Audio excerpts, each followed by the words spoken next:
Chapter 32. Varjak awoke from his dream in the front room.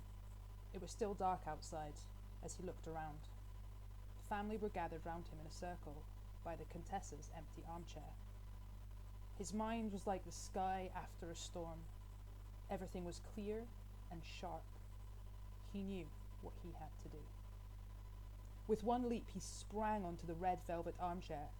No one tried to stop him. Not father, not Julius. It was his. The power was his, and only he could decide what to do with it.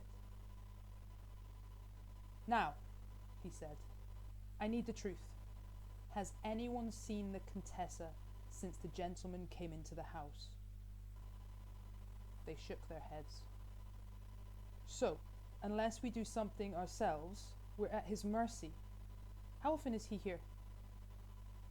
"He goes out a lot," said father. "And the black cats, do they go with him?"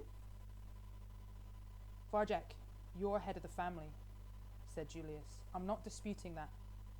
But why do you ask these questions? It's only going to cause trouble. Why can't you just accept things as they are?" "Because something's happening up here, something bad. I'm going to find out what it is. I'm going to get my friend back. And if I have to, I'm going to fight those black cats to do it." "Whatever's going on up there," said Mother, "it doesn't affect us, sweetheart. We're different." Varjak shook his head. "We're not different. We're not special. We're cats, just the same as the others." They looked at him as if he had gone mad. "Didn't you hear what Holly said? She's right. Maybe not today, maybe not tomorrow, but one day soon, the gentleman is coming for us too. His cats killed the elder paw to stop us from leaving. He's got something planned for us. I know he has." A murmur went round. They were thinking about it, but they weren't convinced yet. "Even if you're right," said father, "how can we fight those black cats? They're too strong." "The elder paw fought them," said Varjak. "They beat him, but he gave them a good fight first. If we work together, we can do it. That's what I believe. Who's coming with me?" He looked around the family circle. Mother, father, and Aunt Junie all looked away. Julius and Jasmine looked away. Jay, Jethro, and Jerome looked away. Varjak Paw was on his own again. "All right," he said. "If you change your minds, you know where you can find me." He came down off the chair and marched out of the circle, out of the room, into the corridor. No one came with him. He didn't expect them to. It was all right. Like being in the city again, he had nothing to rely on but himself and the skills Jalal had taught him. Nothing else. He slunk to the foot of the stairs. Holly was up there somewhere, and so were the gentleman's cats. How was he going to get past them? He'd need to be invisible. He's going to have to shadow walk, the only skill that he couldn't master. He took a deep breath. This time it had to work. There was no other way. He remembered his dreams. You must know yourself, be sure of yourself, before you can let go of yourself. Do you know who you are? Yes, I do, he thought. I'm Varjak Paw, nothing less and nothing more. He relaxed, let go, and merged with the shadows at the foot of the stairs. The world flickered faintly around him. One of the gentleman's cats came out of the Contessa's room. It stood at the top of the stairs, surveying the scene with its black eyes. Would it see him? It turned his way for a moment, but looked right through him. Varjak placed a paw on the first step. The black cat didn't react. It was as if he didn't exist. Slyly, slowly, slitheringly slow, Varjak shadow-walked the stairs. The gentleman's cat just sat there, unaware. It couldn't see him. No one could. He was invisible. He could go anywhere. But where was he going? What was he going to see? He remembered Holly's face as she came into the front room. Whatever it was that lay ahead, it wasn't good. At the top of the stairs, he heard mewling. It made his fur prickle. It was the sound of fear. But he had to face it. However awful, he had to learn the truth about the gentleman, the vanishings, and the Contessa's room. That was the only way that he could save Holly. His awareness tingling with danger, Varjak crept past the gentleman's cat and up to the room. Sticking to the shadows, he couldn't be seen. He looked in. It was just as Holly had said. There was a cage in there. It had a solid metal door and sharp wire mesh. It was full of cats, street cats with no collars. But they weren't tough or menacing. The air was thick with the scent of their fright. Varjak could taste it, bitter on his tongue. They were cowering from the gentleman as he reached into the cage, cowering from the black cat that prowled by his shoes. Varjak craned his head right back and saw the gentleman pluck out a tortoiseshell cat from the cage.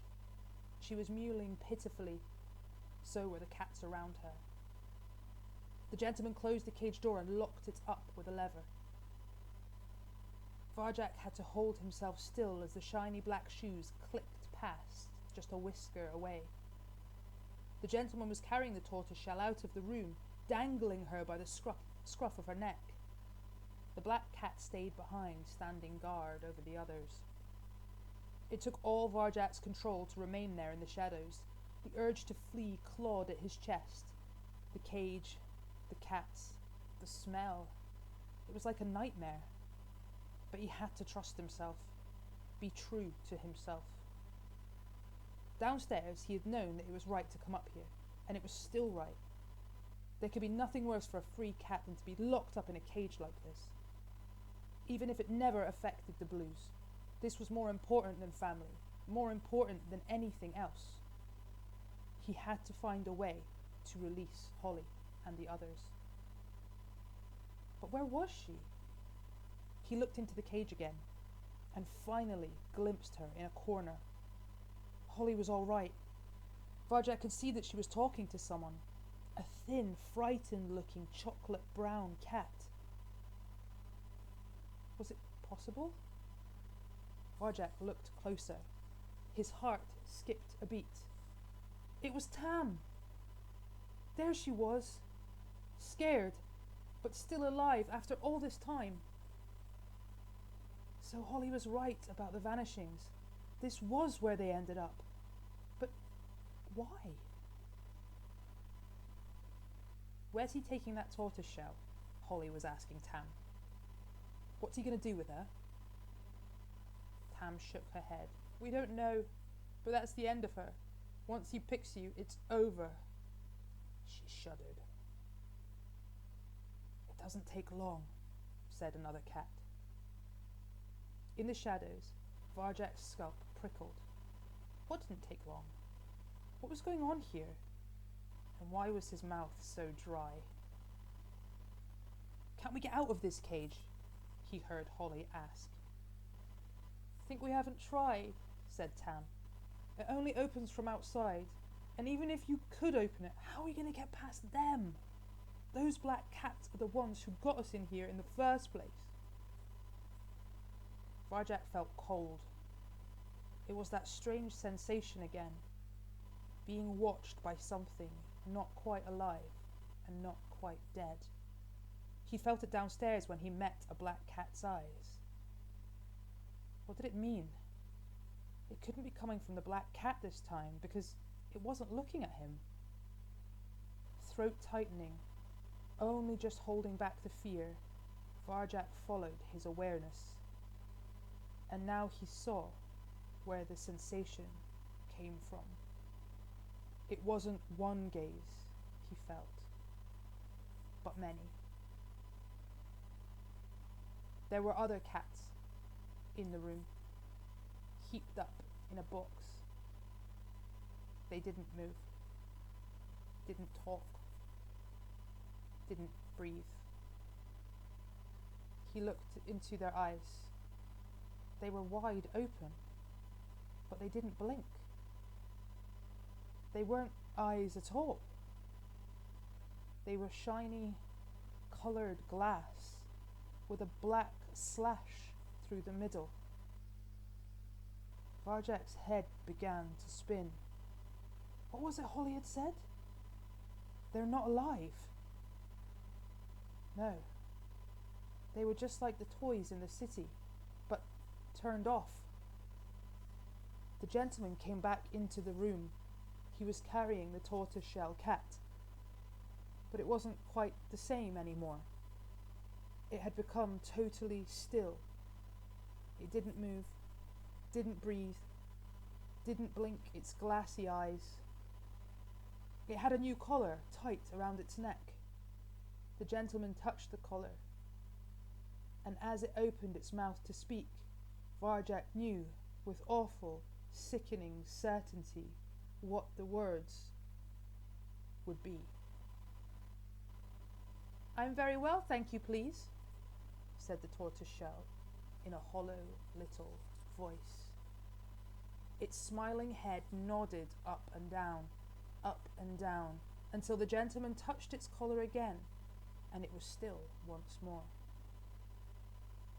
It was a toy cat now, like the others, a perfect, preserved, furry toy that seemed almost alive because it once was.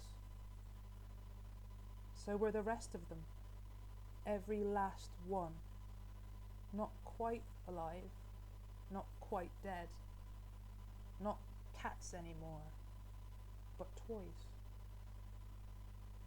Varjak wanted to scream. This was wrong. He'd never seen anything so wrong.